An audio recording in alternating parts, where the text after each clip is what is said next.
Gumagasa ang baha na may kasamang putik sa barangay Poblasyon sa Maasim, Sarangani. Kasunod yan ang malakas sa pagulan sa bayan. Dahil sa pag-asa ay dulot ng Intertropical Convergence Zone. Kasabay ng pag-agos ng tubig ang mga sanga at bato. Kaya't doble ingat sa pagtawid ang ilang residente. Sa isa pang kuha ng taga roon, makikita ang kumpulan ng mga stranded na residente. Lumusong na lang daw sila sa baha dahil hindi na ito kayang daanan ng sasakyan. Tumigil ang ulan, kinagabihan. Binahari ng ilang lugar sa Bunggao, Tawi-Tawi kasunod ng malakas na ulan. Wala na, nagbaha na naman ang housing, be. Rumagasa ang tubig sa ilang kalsada kaya pahirapan ang biyahe ng ilang motorista. Pinasok din ng baha ang ilang bahay. Abot baywang naman ang baha sa ilang lugar. Pinangunahan ng Marine Battalion Landing Team 4 ang rescue operations sa mga stranded na residente. May ilang floating house din sa coastal area na nasira dahil sa masamang panahon. Ayon sa pag-asa, Intertropical Convergence Zone at local thunderstorm ang nagpaulan sa Tawi-Tawi nitong mga nakaraang araw. Dalawang tent cities na ang itinayo sa Cebu kasunod ng magnitude 6.9 na lindol sa lalawigan.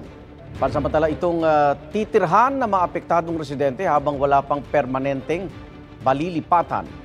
May unang balita live si Nico Sereno ng GMA Regional TV. Nico? Igan, operational na ang itinayong tent city dito sa Barangay Cogon sa Bogo City para sa mga residenteng apektado ng magnitude 6.9 na lindol. Itinayo na ang tent city sa Bogo City sa Cebu, alinsunod sa kautusan ni Pangulong Bongbong Marcos. Nakita ng Pangulo na hindi agad marirelocate ang mga nawala ng tirahan dahil sa lindol kaya't kailangan ang tent city. Ininspeksyon ito ni na DPWH Secretary Vince Dizon, Tourism Secretary Cristina Frasco at Philippine Red Cross Chairman Richard Gordon. 2,500 tents ang ilalagay rito sa Barangay Cogon. Lalagyan din ng water station, sanitation facilities at iba pang amenities. Mula Bugo, dumiretso ang mga opisyal sa bayan ng Midilien kung saan may itatayo ring tent city. Mas maliit at nasa 200 tents ang itatayo sa Midilien. Kumpleto pa rin sa mga kinakailangang amenities katulad na lang ng supply ng tubig.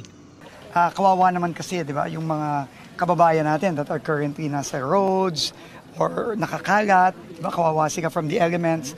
So the LGU will be handling that. It's a complete city practically. You have a medical, although the mayor already has not too far away from here, a health center. Yung mga triage, yung mga sumasakit kagad siya, magagamot dito. First, we will start with those families na permanently yung bahay nila na damage talaga. And then second po, we will also try to, may report kasi second na yung sa Philvox, there was a new fault line. So we will try to convince or maybe force evacuate those residing along the fault line.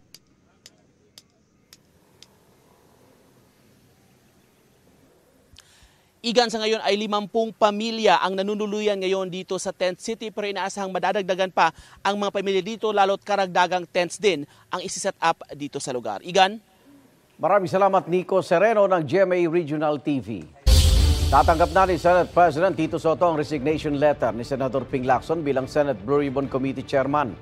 Sa usap-usapan naman ang posibleng pagpapalit muli ng liderato sa Senado, kampante raw si Soto na buo pa rin ang suporta sa kanya ng mga kasamahan. May unang balita si Mav Gonzales. Natanggap na ni Senate President Tito Soto ang resignation letter ni Senador Ping Lacson bilang chairman ng Senate Blue Ribbon Committee. Sabi ni Lacson sa kanyang sulat, may mga kapwa-senador na dismayado sa tinatahak ng investigasyon ng komite kaugnay sa flood control projects. Pinalalabas din daw ng ilan na idinidiin niya ang ibang senador habang pinoprotektahan ng mga miyembro ng Kamara na itinuturong utak ng mga umano'y anomalya sa budget para sa flood control projects. Iginiit ni Lacson na wala itong katotohanan at gawa-gawa lang aniya ng mga kritiko para harangin ang pagsisikap nilang malaman ang punot dulo ng mga anomalya sa flood control projects. Sabi ni Lacson sa kanyang liham, batid niyang siya ay nagsisilbi ayon sa kagustuhan ng kanyang mga kasamahan. Nang i-anunsyo ng plano niyang pagbibitiw bilang chairman, binigyang diin ni Lacson na hindi raw siya titigil sa paglaban kontra korupsyon.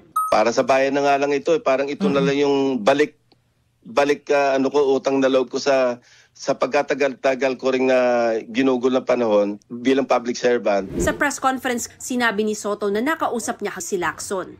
Senator Lacson is frustrated. He's not stressed. Sanay sa stress yun eh.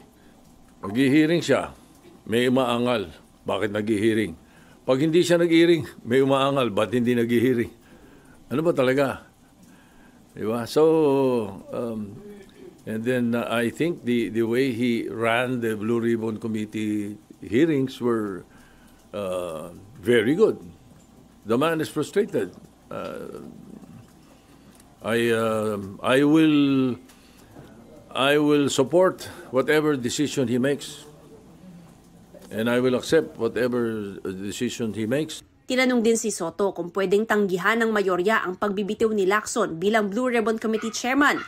Ayon kay Soto, sa pagkakaalam niya, ang resignation letter ay abisong gusto nang mag-resign ng isang opisyal. Hindi raw ito paghingi ng permiso. Umugong din ang umano'y panibagong kudeta sa Senado. Pero buo raw ang kumpiyansa ni Soto sa suporta ng Senate Majority Bloc na nagluklok sa kanya bilang leader ng Senado noong isang buwan.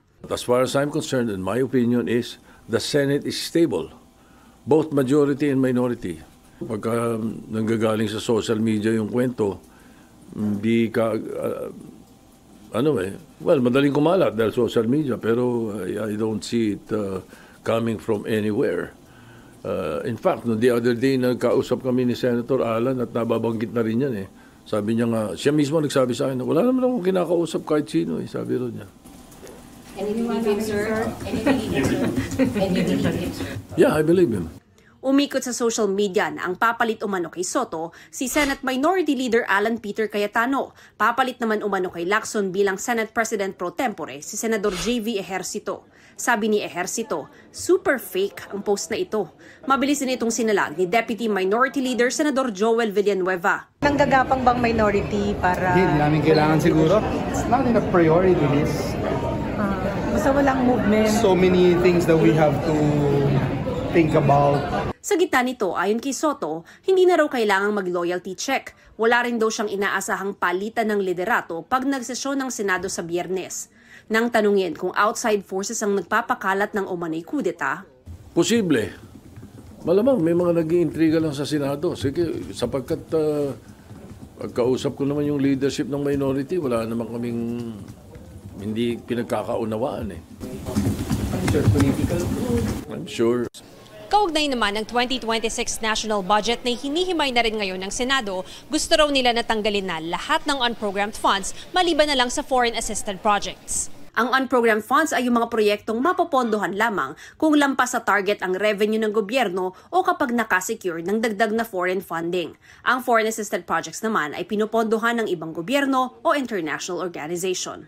If possible, 100% no unprogrammed funds. We will make sure that when we discuss the budget finally on second reading, before third reading, there should be no unprogrammed funds.